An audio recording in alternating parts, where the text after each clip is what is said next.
இப்போது புதிய அறிமுகம் ஆச்சி ஹோட்டல் சாம்பார் மற்றும் ஆச்சி இடிச்ச சாம்பார் 50 கிராம் ரூபாய் 20 மட்டுமே.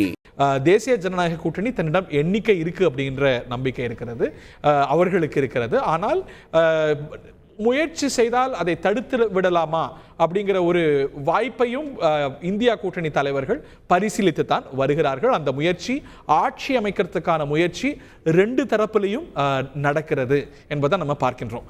அலுவல் பூர்வமாக இந்தியா கூட்டணி இந்த நிலைப்பாட்டை எடுத்திருக்கிறதா என்றால், நேத்திக்கு ராகுல் காந்தி கிட்ட கேட்கும்பொழுது, செய்தியாளர்கள் கேட்கும்போது, நாங்கள் நாளைக்கு மாலையில் இந்தியா கூட்டணி தலைவர்கள்லாம் கூடுறோம், அதில் தான் பேச போகிறோம் அப்படிங்கிறாங்க. பட் என்ன ஒரு விஷயத்தை உறுதியாக சொல்ல முடியும்னா, இந்தியா கூட்டணி தரப்பில், ஏன் காங்கிரஸ் தரப்பிலேயே கூட நிதிஷ், தேஜஸ்வி, மன்னிக்கணும், சந்திரபாபு நாயுடுவை தொடர்பு கொள்றதுக்கான முயற்சி, அவர்களோடு டாக்ஸ் நடத்துறதுக்கான முயற்சி நேற்று மதியமே தொடங்கியது என்று மட்டும் உறுதியாக சொல்ல முடியும். காங்கிரஸுடைய சில மூத்த தலைவர்கள், முக்கியமாக ஒரு மூத்த தலைவர் அந்த தரப்பை தொடர்பு கொண்டு பேசினார் என்பது முக்கியத்துவம் வாய்ந்தது.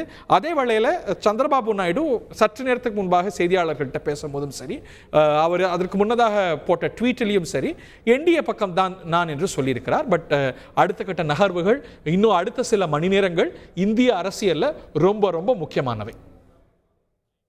ஒரு சிறிய இடைவெளிக்கு பிறகு நிறைய முக்கிய செய்திகள், இன்னும் சொல்ல போனால் இந்த நாள் முழுக்க முக்கிய செய்திகள் தான். நமக்கு நிறைய சோர்சஸ் வச்சுருக்கோம். டெல்லியில் பல மாநில தலைநகரங்களில் உங்களுக்கு சுட சுட அரசியல் நகர்வுகளை விரிவாக தரப்போகிறோம். இப்போது புதிய அறிமுகம் ஆச்சி ஹோட்டல் சாம்பார் மற்றும் ஆச்சி இடிச்ச சாம்பார் 50 கிராம் ரூபாய் 20 மட்டுமே.